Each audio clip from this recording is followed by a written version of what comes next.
Hello there, this is forexbrokers.net, and today we will discuss bullish and bearish engulfings. These are Japanese candlesticks patterns and they form at the end of bearish, respectively bullish trends. So a bullish engulfing forms at the end of a bearish trend, and a bearish engulfing obviously at the end of a bullish trend. Most Japanese candlesticks patterns have 1, 2 or 3 candlesticks. This is why they are favored by investors, because there is not much time that it takes for the market to turn. For instance, in classic technical analysis patterns like triangles, you need to wait, or like the head and shoulders pattern for example, you will need to wait for quite some time until the market breaks or until the market reverses. Not the case with the bullish and bearish engulfings. There are only 2 candlesticks. Let me show it here how a bullish engulfing looks like. For a bullish engulfing, you must have a bearish trend or a falling market, or a market that keeps forming lower lows and lower highs, and at one point in time there is no sign that the market may reverse. At one point in time you will have a very strong candlestick. Imagine that this is the real body of the candlestick, and usually in very powerful markets the market will close, in this case, at the lows. Let's say that it might have a long upper shadow. Let's make it a bit bigger, like this, a long upper shadow, but it will close at the lows, putting pressure on bulls. So you won't see a candlestick like this, but most likely with a very or let's say non-existent lower shadow. So this would be a bearish candlestick. However, after the closing, the bulls try to take control, and the bulls go and totally engulf the real body of the previous candlestick, like this. There is one thing, or if you want a tip or a trick when interpreting these patterns, it is mandatory for the real body of the second candlestick, this one, not to engulf the shadow, the upper shadow as well. Like this is no bullish engulfing.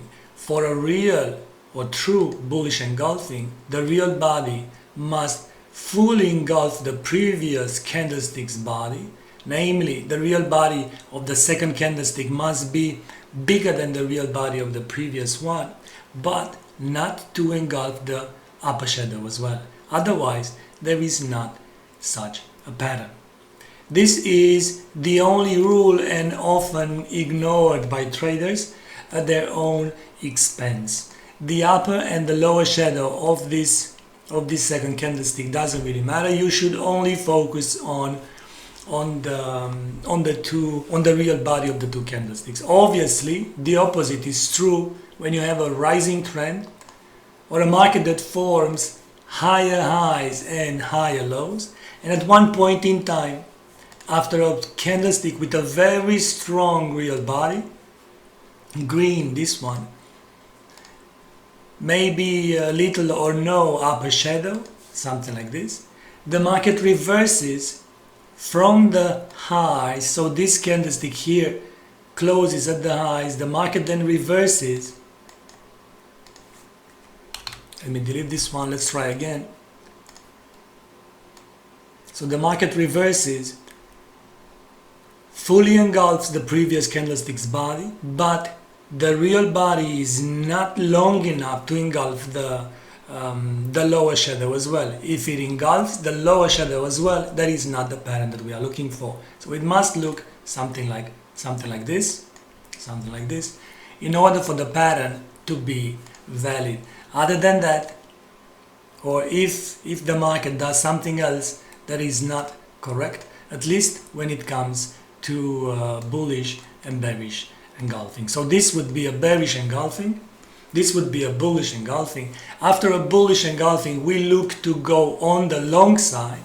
After a bearish engulfing, we want to go on the short side. However, because these patterns, like all reversal patterns, they form at the end of bearish, respectively bullish trends, you would like to see a pullback before going on the long side or going on the short side. Pullbacks are very important because they are an important element of money management, in the sense that they provide much better risk-reward ratios. So the risk for a trade would be quite small when compared with the reward. These are the rules for bullish and bearish engulfings. This is the US dollar Swiss franc, the 4 hours chart. So let's try to see if we have a group of candlesticks that follow these rules on the left side of the chart, and then to try to apply these rules to trade engulfing patterns. This is a bearish trend from here to here, but we see that the market here fails to, the second candlestick here fails to fully engulf the previous candlestick's real body, so this is not our pattern. We move on, we look at the top, this top here, there is maybe a shooting star here, but there is no bearish engulfing. This is no bullish engulfing as well, because the real body of the second candlestick fully engulfs not only the previous candlestick's real body but also the upper shadow. This is also not a bearish engulfing because the lower shadow is engulfed as well, so not good for our analysis. But this one here looks quite promising. The market falls, so you have a bearish trend, and then at one moment in time it forms a candlestick with a very strong real body. However, the market reverses sharply. The second candlestick has a real body that exceeds the length of the first candlestick's real body. However, it does not exceed the upper shadow, like this. So this is a bullish engulfing. Let me mark it for you. These two candlesticks here are a bullish engulfing, and the way to trade them is the way you trade any Japanese reversal pattern. You mark the low in the pattern, the high as well.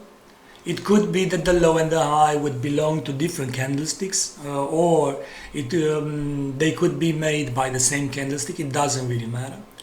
Because these are reversal patterns, you remember, you look for a pullback. Such pullbacks are valid also on Western or classic technical analysis patterns, like the head and shoulders pattern, for instance, or the wedge, when the market breaks the trend line and comes and retests it. You find a 50% retracement level or 61.8 retracement level. Let's say 60% because it's easier.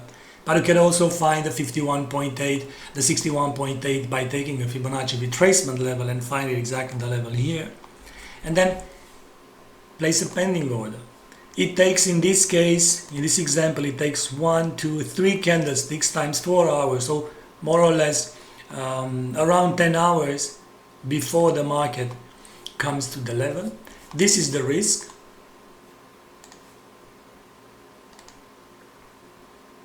This is the risk. And if we apply the risk or the distance from between 90.69 and 90.50, so this would be more or less 20 pips. So 20 pips would be the risk. We clone this one and we put it to the upside, project it to the upside 1 time, 2 times, like this, and 3 times. This would be the reward for the trade, the exit.